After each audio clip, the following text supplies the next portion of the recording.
Open the window. I have a surprise for you. I have a souvenir for you. For those of you who say electric vehicles are hard to get, I challenge you.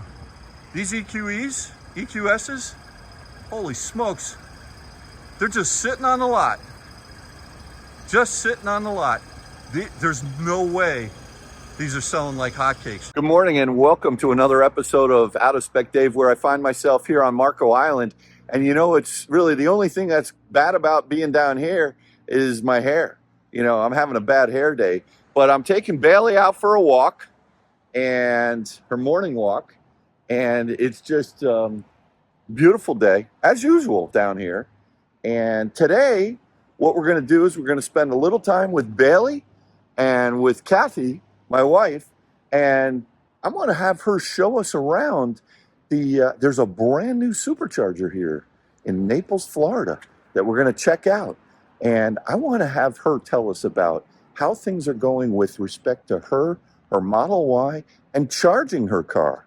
And then I also want to ask her to educate us a little bit about, you know, there's all this talk about CCS and NACS, and what does that actually mean to her? And what does that actually, you know, what does she think about that? So let's get into it. We're having a beautiful day, and Miss Bailey here, she's sniffing around.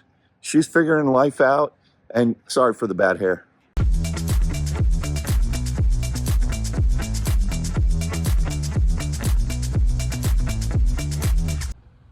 Bailey, come on. Let's go back to the condo. I know you want to go up this street. It's a nice street. I know you like that street, but come on. Let's go find Mommy. And, oh no. Bailey, come on. Let's go back to the condo. It's over there. See, over there. Come on. What do you want to do? All right, let's go. She wins every time. I'm such a sucker. Oh, well.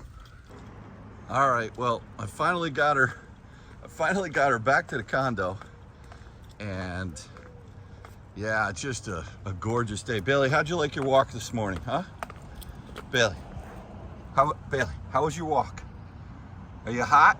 You want a drink? You tired? Talk to me, girl. You like the Taycan, the Lucid, or the Model S? Huh?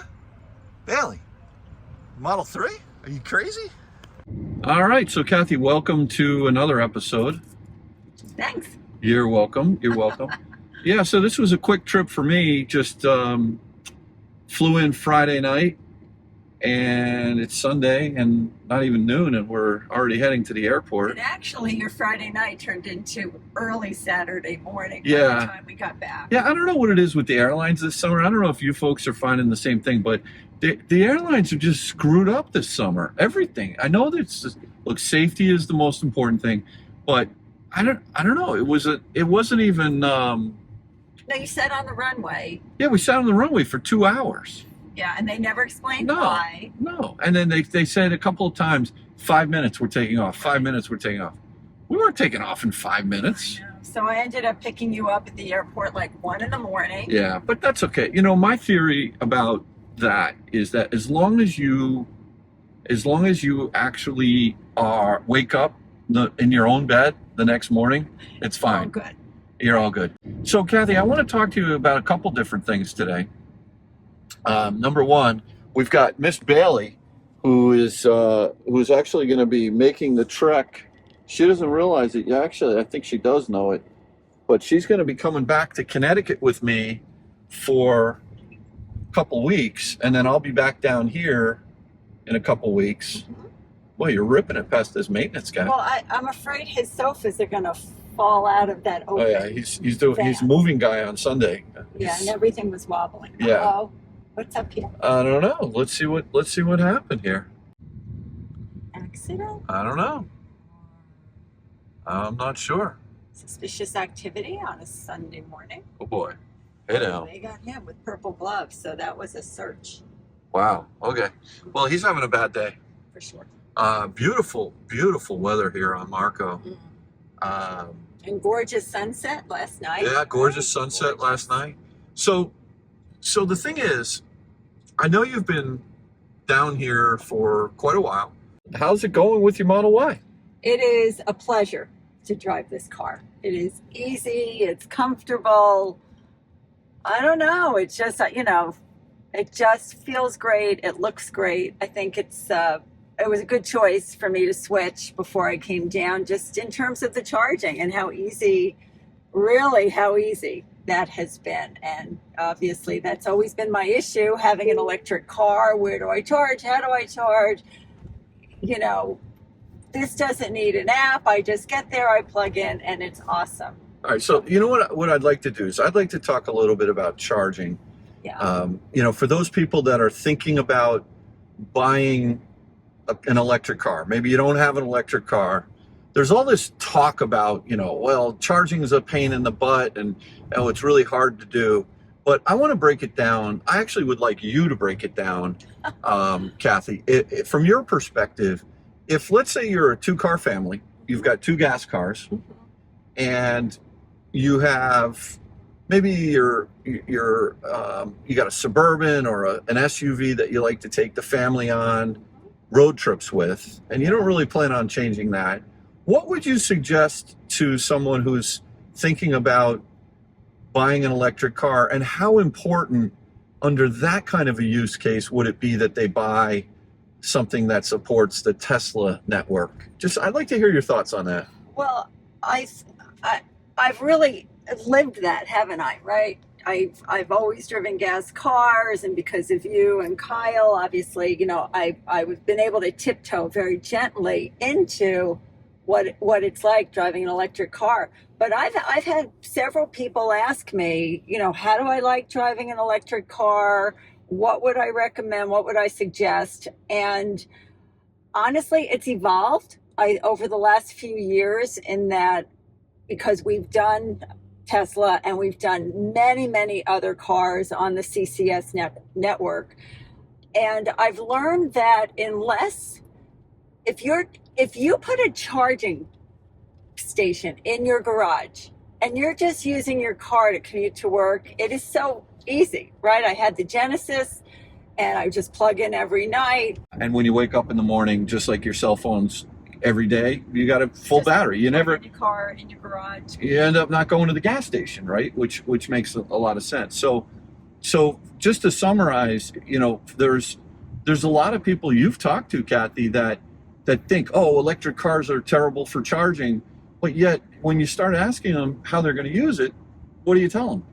Well, right, again, that's exactly right. It depends on their daily usage. Now, if you're talking about you want to take a big road trip over the weekend, do I take my big Suburban or do I try to do this with an electric car? And again, there's so many options out there for EVs. What has the longest range? Is that what's important to you, right? And then if it does, what charging network is it on? And that's where it gets dicey, doesn't it? Now, what does that mean, it gets dicey? Okay. So what's your experience? Explain to me the two different networks. Okay, so the NACS is the Tesla network. In my humble opinion, it's just superior to anything else, which is why I switched from the CCS network, which is every other car but a Tesla, to come back to this, because I'm down here in Florida primarily by myself for the summer, and I wanted reliability, and I also wanted to be pretty much in a safe place. If I had to charge late at night, I took a few road trips up to Tampa and back. And with the Tesla network, the NACS network, it's just seamless. There's no app. You just back your car in, plug it in, go do something for 30 minutes, come back out, and on your way. And in my experience, it's never faltered. It's never failed. It's never been difficult to work. It's like going to a gas station, plug the thing in, you're done, drive away. It's that easy. In all the other cars, right, that support the CCS, there are apps, and there's a lot of different charging stations, right? There's Electrify America, there's ChargePoint, a bunch of them. Yeah, so there's a bunch of different charge point operators, and some of the cars have partnered with, for example, Lucid has partnered with Electrify America, so that when you plug in, you do have plug and charge. You don't have to use the app. That's only failed me one time in my, I don't know, lots of charging sessions. But you've had a lot of awkward, poor charging sessions charging those CCS cars. no doubt. I mean, we've got all kinds of things going on with the reliability and speed and, and all of that. So, but there's an interesting thing happening. I know a lot of people may have heard that, I hear that Ford and GM and Volvo and a bunch of other companies are starting to support the NACS. What does that actually mean? Like in your understanding, what does that actually mean? Okay, so knowing that the NACS, and please correct me if I'm wrong. Just call it Tesla. It's the Tesla charging network. Right. Right. And again, I think far superior to any other charging network. And I think a lot of people have chosen Teslas. I'm one of them, to avoid dealing with the CCS network, which again, any other car but a Tesla. So those other manufacturers now, I think they're very smart to say, okay, we're going to change this and we're going to be using the Tesla network from now on. They're, I guess, making adapters. I think in 2024, it's all sort of going to come to fruition. But I think that's a game changer in that you don't necessarily now have to buy the Tesla in order to use this great network. My question on that is, how seamless will that be? And I don't know if you know the answer, Dave, but how seamless will that be? Say I wanted the Mercedes, the EQS or EQE, in 3 years. In 3 years. Wait. Just saying, in 3 years. No, did I hear you're saying that you want the EQS SUV? No, I said let's. Did you watch my video? Yes. Is that what three? Hey, as a matter of fact, on the way to the new charging station, because I want to see the new whatever it's called, charging station. There's a Mercedes dealer. Can we just stop in and just look at puppies? We can look at the puppy. All right, we can. We can look at the puppy. All right, good. But I'm not changing. But the point is, back on track, is that I would maybe be more apt in 3 years to say, let me look at other types of vehicles if I can use this Tesla charging network. All right, so let me make sure I understand this. So let's say you ran into someone that was thinking about getting an electric car, and it's going to be their only car. Yeah. What would you tell them to buy? Right now? Yeah. Hands down, Tesla.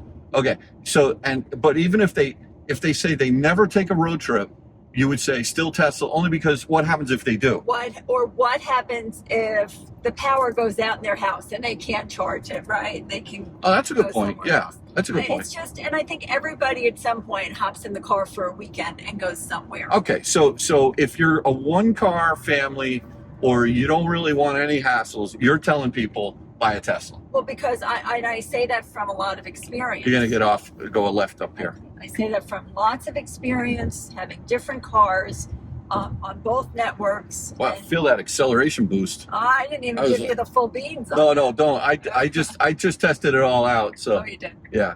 Oh, is that where you were this morning? Yeah. After I got the bagel. I thought you just went out to get bagels. Yeah. Well. I thought it took a little bit of a long time. Yeah, it took a little bit of time. All right, so for someone who just wants to dabble in, you're going to say, up to this point, you've basically said, buy a Tesla. Yeah, and I think also another point is that people used to think, wow, you have a Tesla, it's so expensive. But the way the prices have come down, it doesn't cost, a Model 3, for example, and even my Y is a lot less than it was 2 years ago. Yeah. For the general majority of people, I think it's much more affordable than it used to be. So I don't think it's like such a big deal anymore. Say, I have a Tesla. Yeah, well, so it's a great car. One thing that Kathy and I are going to do, we're thinking about doing, and I'd love your thoughts on this, so comment below. But we're thinking about creating a 3-part series during the month of August, maybe 4-part. Like, if you want to buy an electric car, from our perspective, what do? Right? And we're gonna do like part 1, you're thinking about it. Part 2, wow, you're gonna really do it. Part 3, how do you live with it? So if you think that would be kind of interesting from our perspective and more from Kathy's perspective, let us know, because we're thinking about putting that series up. But having said that, though, the impact, I'm curious about what you might tell someone now if they're thinking about buying a Ford or a GM or a Polestar or a Volvo, right? All these companies that have come out and they have supported, they're saying that they're going to support this, the NACS or the network standard, understanding that there will be an adapter next year from each of the manufacturers. Or is that going to come from Tesla? Does that mean that they're going to have to use an app in order to, there's a lot of unknowns right now. I think anybody who says they know how it's going to work is not telling the truth, because it's still evolving. And I think there could be differentiation between the manufacturers as things happen. Like Ford might be able to make it integrated with Tesla, whereas GM might not. Who knows, right? But the point is, you're going to be able to rely, let's say at some point in less than a year, you're going to be able to rely on the Tesla supercharging network. Now, if someone asks you, what car should I buy if I'm a single family, what do you say to them now? Well, I just said I would definitely recommend the Tesla, just because it seems seamless all the way around. But if it's someone who literally is commuting 10 miles to work every day and they can plug in at their house and they don't want... You know what? I didn't rephrase the question properly. Okay. What I'm saying is, knowing now that these manufacturers have announced a partnership that next, let's say May, they're going to support, their cars will allow you to support to go and charge at Tesla. Wouldn't you tell someone now? To wait. You would still tell them to wait. I think I might say to wait, unless it's a case where that range of charging doesn't matter to them. If you can charge in your garage, get whatever you want, right? But yeah, that's interesting, because you see, what I'm telling people now is, I think right now, those manufacturers that are aligning themselves with Tesla, I think that they are going to increase their sales now. So, for example, before this whole announcement of Mercedes coming out and saying the EQS SUV or the EQE SUV supported the Tesla network, there's no way I would buy it for road tripping, as if it were my singular car. But the fact that it's actually going to support, and I've been told, look, I believe Mercedes. It may not be May, it may be July. There could be a delay here, a delay there. But directionally and strategically, the comfort of a major manufacturer saying, we are going to allow anyone who buys a car from us, an electric vehicle, by next spring, will be able to charge on a Tesla network. That's enough for me to say, you know what? I can go ahead and make that purchase decision now and live with it now and deal with EA now, or deal with ChargePoint and the CCS network now. And you're saying I would wait. Only if you're a newbie to electric cars, because I think it already has turned off some people. They buy an EV, they think it's going to be this great thing and it's going to be easy, and it isn't always easy because of the charging, right? So you're suggesting, hey, go ahead and buy the car, deal with frustration for a year. Yes. A year's a long time. Yes. Or I might just say, if you're dying to get that car, a lot of cars have to be ordered. I don't know how long it takes anymore. No, maybe you put in your order and you wait. The EVs are sitting on the lots right now. Don't pay up for them anymore. Now, the car, well, look, interest rates are high.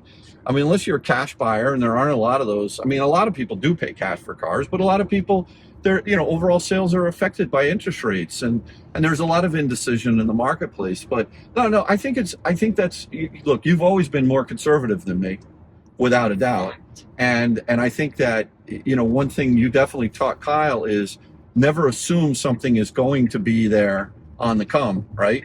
Wait until it's actually in production. That's why he never loves those prototype cars you see. Yeah, I'll wait for it. When they bring it out to the market, I'll wait. You taught him that. I'm like, look at this thing. This is beautiful. I'm gonna, and it's so funny. Ever since he was a kid, he's like, yeah, but Daddy, is that real? I go, yeah, it's real. Can you buy it? No, not yet. There's that. Well, then why would anyone care about it? Right. I'm pretty sure that was you. Anyway, back to charging. I'll be happy if I taught him anything. Yeah, me too. Because he's a lot like you. Well, I don't know who he's like, but anyway.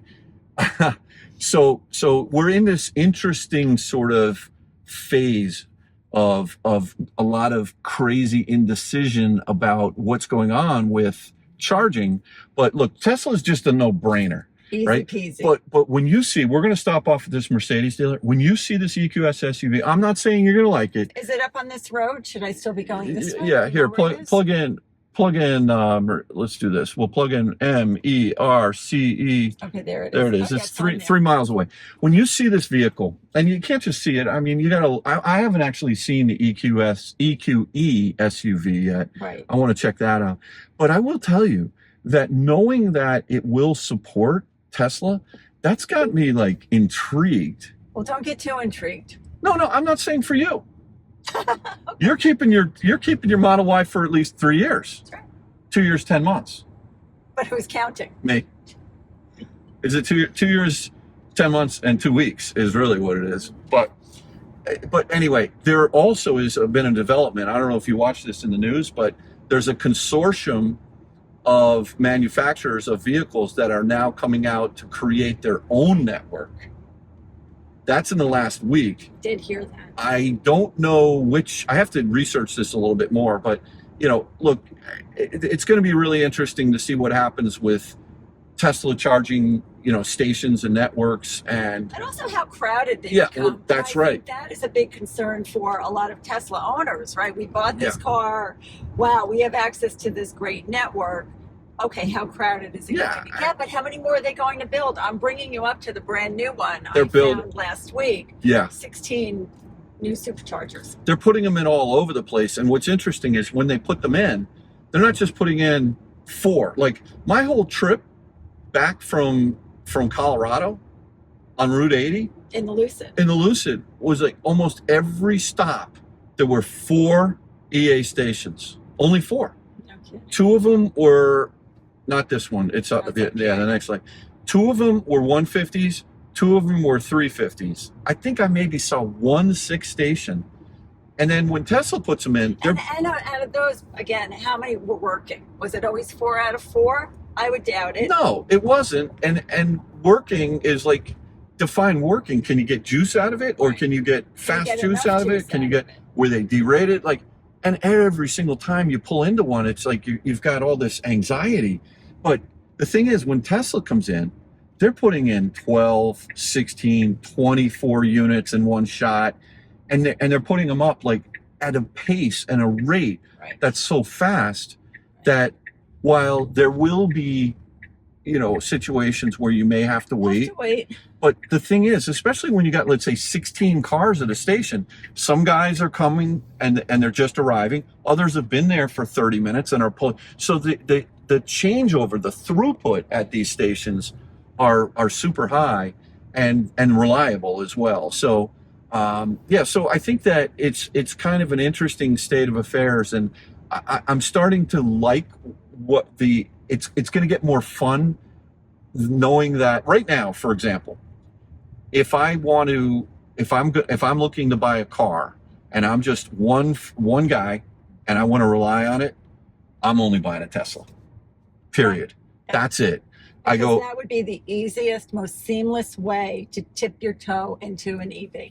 And if you are adventurous and you want to make YouTube videos with a lot of excitement and fun and danger and anxiety, then you buy a CCS car and road trip. But if you're just looking to daily drive your car and you drive under 200 miles a day and you don't really want to take it on a road trip, any of these cars would be fine. Are great. And there's so many great cars that are out there. Like, for example, if you weren't driving a Model Y, what would you look at? What cars intrigue you? Well, now that I saw your video on that Mercedes, notice I didn't say no. I noticed you have this like tack-on head pillow here. This little... Yeah, because it takes up a lot of room. In the Mercedes? I know. You can do that. It comes with the most comfortable little pillow. And so the sales... The pillow's worth like 50 grand. Oh, it's really? Oh, it must be that good. Does it massage my neck too? It probably does. It probably does. But it's quite good. And Kyle did a big test on the EQS SUV. Yeah. That from a range standpoint, and the thing kept going and going and going. It was very good. Anyway, this is an interesting discussion. So even though things are in a state of flux, and there's directionally, how are you feeling about the state of charging in America? You think it's getting better? I think a lot needs to be done, honestly. I just think more and more people are going to be buying EVs, and every company that is a charging company, not mentioning any names, needs to step it up, needs to put in more chargers, and by the way, needs to maintain them and make sure they're working properly. Yeah. That's a problem. Yeah. Because you may have like, for example, 4 chargers there, and this is not Tesla, and maybe one works. So how does that help anybody? It doesn't. Yeah. Well, look what we got going here. This is good. All right. Look at this. I don't think they're just open. put it over. They're not. Just put it over there, or we're here, right here. This is fine. Well, this is shady. So, well, not really. It's not really shady. This is a handicap spot. Yeah, I know, but they're closed. All right, that doesn't matter. That doesn't matter. What if a handicapped person wants to look at Mercedes when they're closed? There's 5 others. You know what you do? Park it sideways, right in there. No, that would be nasty. That's like worse. What's wrong with you? All right, let's just go look. Oh, look, here's a charging station. Oh yeah, always be charging. All right, let's just go look at puppies. All right, so here we are. On the left, we've got the EQS SUV, and this is the EQE SUV, which I've actually never even seen before. What do you think about it? Your initial thoughts when you walk up to the cars, Kath? Well, for me, the EQE would... Oh wait, let me come closer because I don't have my microphones. The EQE is a great size for me. The EQS is big. Honestly, I think it's a good-looking car, and the interior definitely looks luxurious. Yeah, for sure. Yeah. Yeah. Very nice. Yeah, I like the size of this Yeah, you E. can get a little shot in there, I think. Okay. Oh yeah. Yeah, no, this is a nice looking car. I think size-wise, It's the right size. I think that's the right This size. would be too big for us. See, when we had kids, Yeah, we don't have. I mean, in living with that in the house, that'd probably be all right. Yeah, well, because But, people have 2 kids and 2 dogs like we did. Yeah. So, yeah, they got 3 EQE. Oh, yeah, now that's a Now, 350. That's a 350. 500. Yeah. Now, what's the price on this EQE 350 Plus? This might be a rear-wheel drive. I think. It's 4MATIC. The other one's 4MATIC. So this one's 82.7. Uh-huh. Yeah, and this is I'm pretty sure this is rear-wheel drive. You're right, because the other one says 4MATIC. Yeah, yeah. The plus means, I think that means 4-wheel or yeah, I like this. Now let's go try and find, just so we can see the EQS car, not the SUV. And because that car, I don't really love the EQS. Yeah, I'm digging this EQE. I like it. You know, Mercedes is so funny. Like, if this emblem wasn't enough, you got this one. But wait, there's more. Look at all this. Yeah. But the dashboard itself on one of these cars, yeah, look at the dashboard. Oh, there, it's on the dash. This got, Just in case you forgot you were driving a Mercedes, right? yeah. All right, let's find an EQE and an EQS, and then we got to hightail it up to the new charging station, and then I got to go to the airport. Yeah. All right. For those of you who say electric vehicles are hard to get, I challenge you. These EQEs, EQSs, holy smokes, they're just sitting on the lot. Just sitting on the lot. There's no way these are selling like hotcakes. They should, but they're expensive. I mean, these are just a row of EQS SUVs here. And how many do they have? They have 1, 2, 3, 4, 5, 6, 7, 8, 9, 10, 11, 12. There's 12 here. You're a good counter. Thank you. And then there's more over on the other side. And then there's another one sitting right over there, 13. So what the heck? I mean, they're beautiful cars. They really are. Well, maybe they're discounting. Oh, they're definitely, they got some sweetheart deals where, see, these are made in Alabama. Oh, So, you get the so tax credit? you can, as long as they're under $80,000 list, Oh, I see. the SUVs, right? Now, here's an EQE. Here's an actual EQE. I don't know that I like it. Well, I don't think you want. Do you want a car? No, well, I mean, that's what I have now. I have the Lucid now, but yeah. I mean, this is my first time genuinely seeing this car. It's not bad.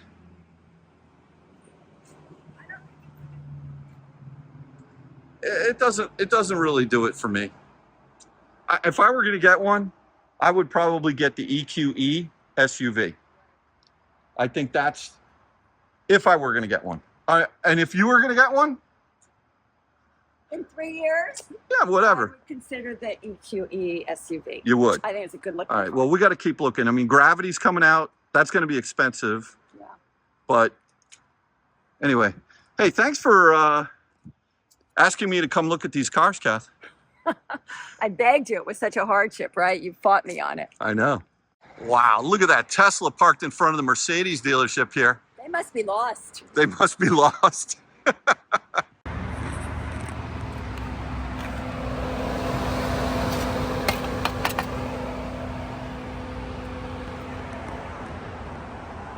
Open the window. I have a surprise for you. I have a souvenir for you. No, that would be stealing. Put that back. Put that back on the ground? Okay. All right, I'm going to put it back on the ground. I'm going to put it right there. There it goes. Didn't fall off this car. Amazing. Here we are in Naples, Florida, Pine Ridge Road. A brand new V3 16 station Tesla Supercharger. These guys don't fool around. I mean, like, you know, think about this. You got 16 DC fast chargers over here, all V3s. And then if you go over here, there's also a couple of spots to charge level 2, which is nice. So if you're going into Target, you pull in at a 70% state of charge. You know you're going to be in Target for an hour or so. Don't hog a DC fast charger. Just put it on the J1772 over here. Plug in, and that way you leave this thing open. But, you know, this is amazing that Tesla just really gets it. Come this way here for a moment. These are all just, they're in a perfect spot in this parking lot here. We've got a Publix. We've got I don't know what that is. Some kind of an exquisite store. I don't even know what that is. You got a Target, you got a Bath and Body Works, you got an Ulta, you got a couple of restaurants, you got Progressive Auto Insurance if you need it. And then you have some clothing stores over there. But, oh, and then you got a Taco Bell all right over there. And I think that's a Burger King right over there. So great spot. The only thing is, it's not right off of 75. It's going to take you a little bit to kind of get over here. Some of them are a little more convenient. But boy, Naples really needed this. Why? Because downtown Naples on 5th Avenue, I think it's only a 6 station, maybe 8 at most. 6, I think. And it's just V2. And that sucker gets crowded. So, you know, this is nice to be able to know that they've got this. Tesla's just killing it. They just keep putting more and more and more superchargers out there. You got to love it. There she is. All right, let's go for a walk. Here we are at Regional Southwest Airlines Airport, I should say. Almost, right? And Bailey has got to do her thing. So, Kathy, thank you for all your wisdom today with the video. So much wisdom. I want you to behave when you're down here by yourself. Oh, the challenge. You're going to have pajama days, I'm sure. I sure am. All right.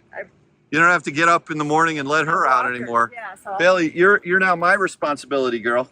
all right, Daddy. Let me do my Hey, thing. hey.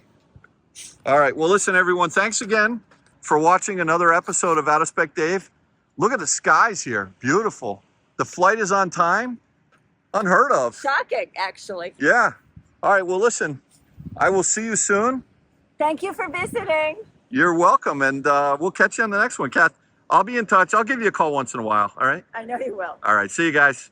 Bye-bye.